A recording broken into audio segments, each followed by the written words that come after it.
بسم اللہ الرحمن الرحیم۔ مرتے وقت انسان سب بھول جاتا ہے، لیکن ایسی دو ہستیاں جسے انسان مرتے وقت ہرگز نہیں بھولتا۔ جاننے کے لیے ویڈیو کو مکمل ضرور دیکھیے گا۔ عام طور پر یہ تصور کیا جاتا ہے کہ زندگی کے آخری لمحات میں ایک جنگ سی چل رہی ہوتی ہے۔ انتقال کرنے والے شخص کا چہرہ دیکھ کر یوں لگتا ہے جیسے وہ سو رہا ہو۔ چہرے پر بہت عام تاثرات ہوتے ہیں۔ ایسا لگتا ہے کہ موت کا عمل آخری سانس لینے سے ایک ہفتہ قبل شروع ہو جاتا ہے۔ اس دوران صحت متاثر ہونے لگتی ہے، جسم کمزور پڑنے لگتا ہے، چلنے میں دشواری پیش آنے لگتی ہے اور غنودگی طاری رہتی ہے۔ آخری لمحات میں کھانا پینا مشکل ہونے لگتا ہے اور کسی شخص میں طاقت نہیں کہ خدا کے حکم کے بغیر مر جائے۔ اس نے موت کا وقت مقرر کر کے لکھ رکھا ہے، اور جو شخص دنیا میں اپنے اعمال کا بدلہ چاہے اس کو ہم یہی بدلہ دے دیں گے، اور جو آخرت میں طالب ثواب ہو اس کو وہاں اجر عطا کریں گے، اور ہم شکر گزاروں کو ان قریب بہت اچھا صلہ دیں گے۔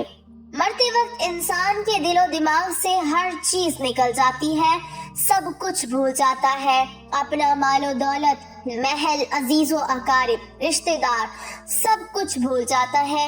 مگر مرتے وقت انسان دو لوگوں کو بہت زیادہ یاد کرتا ہے۔ دو لوگ ہرگز نہیں بھولتا، ان کو سامنے بٹھا کے چیخنے کی کوشش کرتا ہے، ان کے غم میں رونے کی کوشش کرتا ہے، مگر رو نہیں پاتا۔ حضرت مولانا جلال الدین رومی رحمت اللہ علیہ فرماتے ہیں، میرے محلے میں ایک شخص زندگی موت کی جنگ لڑ رہا تھا، مرنے والا تھا، موت کے بالکل قریب تھا۔ لوگ میرے پاس آئے، بولے حضرت ہمارا ایک شخص مرنے والا ہے، آپ آئے انہیں کلمہ پڑھنے کی تلقین کریں، قرآن پڑھنے کی تلقین کریں۔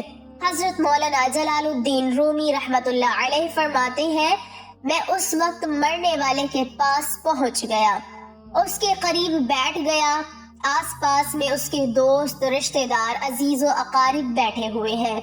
اب اس مرنے والے کی آنکھیں چھت پہ لگی ہوئی، کچھ سوچ رہا ہے۔ اللہ نے اسے بولنے کی توفیق دی، وہ رو کر کہنے لگا میرے بچے کہاں ہیں؟ اس کو نہ کمایا ہوا مال یاد آیا، نہ دولت یاد آئی، نہ عزیز و اقارب، یہاں تک کہ اسے ماں باپ بھی یاد نہ آئے۔ بس وہ کہتا ہے میرے بچے کہاں ہیں؟ بچے دوڑ کر آئے، ساتھ میں بیٹھ گئے۔ پھر کہتا ہے میری بیوی کہاں ہے؟ بیوی دوڑ کر آئی اور ساتھ بیٹھ گئی۔ اب کہتا ہے تمہیں دیکھ کے میرا دل رو رہا ہے، سوچ رہا ہوں میرے مر جانے کے بعد میرے بچوں کا کیا بنے گا۔ انسان جب مرتے وقت بچوں کو دیکھتا ہے، اللہ تعالیٰ جب اسے دیکھنے کی توفیق دیتا ہے، ہمت دیتا ہے، جب آخری بار بچوں کو دیکھتا ہے تو وہ یہ بھول جاتا ہے کہ میرے مرنے کے بعد میرا کیا بنے گا۔ یہ سوچتا ہے کہ میرے مرنے کے بعد میری اولاد کا کیا بنے گا، میرے مرنے کے بعد پتہ نہیں میرے ان بچوں کا میری طرح کوئی خیال رکھے گا یا نہیں۔ اس کی آنکھیں رو رہی ہیں۔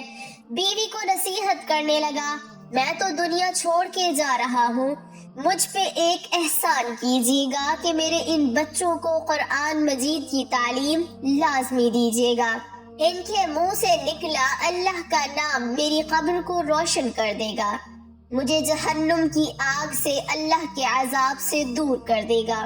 ان کو دین کی تعلیم دینا۔ ایک واقعہ ملاحظہ فرمائے، حضرت سیدنا موسیٰ علیہ السلام کا ایک قبرستان سے گزر ہوا۔ آپ علیہ السلام نے دیکھا قبرستان کی ایک قبر کے اندر مردے کو دردناک عذاب دیا جا رہا ہے۔ مردہ عذاب میں مبتلا ہے، اس کی قبر جہنم کے گڑھوں میں سے گڑھا بنی ہوئی ہے۔ مردہ عذاب میں مبتلا ہے، چیخ و پکار کر رہا ہے۔ حضرت سیدنا موسیٰ علیہ السلام آگے چلے گئے۔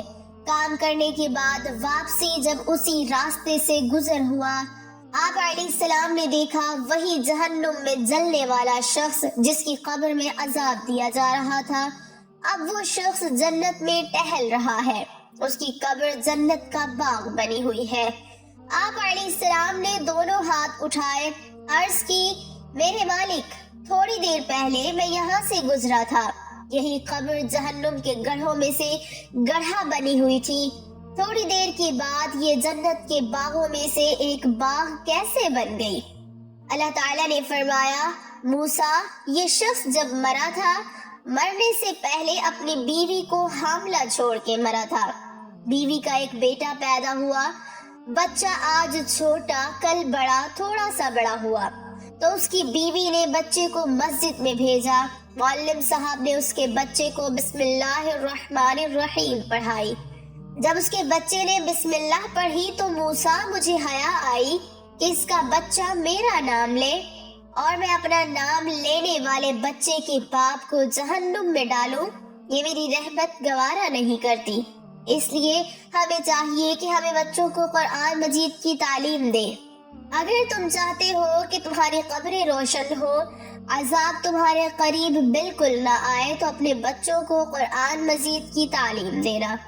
حضرت مولانا جلال الدین رومی رحمت اللہ علیہ فرماتے ہیں، وہ شخص توبہ کرتا کرتا یہ کہتا کہ میرے بچوں کو قرآن کی تعلیم دینا، ایک دم اس کی زبان لڑکھڑانے لگی، اس کا بدن کانپنے لگا، موت کا فرشتہ آ گیا روح نکالنے کے لیے۔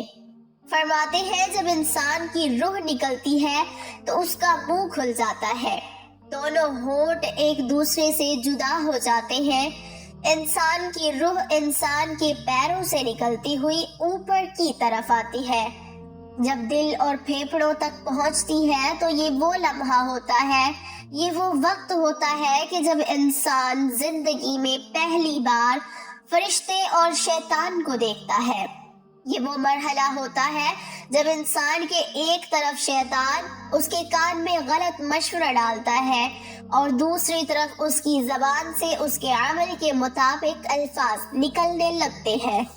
اگر انسان نیک ہوتا ہے، نمازی ہوتا ہے، عبادت گزار ہوتا ہے تو پھر اس کا دماغ اس کی زبان کو کلمہ پڑھنے کی تلقین کرتا ہے، درود پڑھنے کی تلقین کرتا ہے، اور اگر انسان نیک نہیں ہوتا تو پھر اس کا جو دماغ ہوتا ہے وہ عجیب سی ہیبت کا شکار ہو جاتا ہے اور انسان شیطان کے مشورے کو قبول کر بیٹھتا ہے۔ جب انسان شیطان کے مشورے کو قبول کر بیٹھتا ہے پھر کوشش کرتا ہے کلمہ پڑھنے کی، لیکن نہیں پڑھ پاتا۔ ناظرین، آج ہماری آنکھیں کھلی ہیں، آج ہماری سانسیں چل رہی ہیں، اس سے پہلے کہ یہ وقت گزر جائے، یہ زندگی کے لمحے میرے اور آپ کے لیے غنیمت ہے، آخرت کے لیے کچھ اکٹھا کر لو، مرنے سے پہلے قبر کی روشنی بنا لو، معلوم نہیں پھر فرصت ملے نہ ملے، معلوم نہیں پھر یہ زندگی کے لمحے ملے نہ ملے۔ اللہ پاک ہم سب کو عمل کی توفیق عطا فرمائے اور ہمارا خاتمہ ایمان پر فرمائے، آمین ثم آمین۔ ناظرین، کمنٹ باکس میں ایک بار اللہ کے 99 ناموں میں سے ایک نام ضرور ٹائپ کریں۔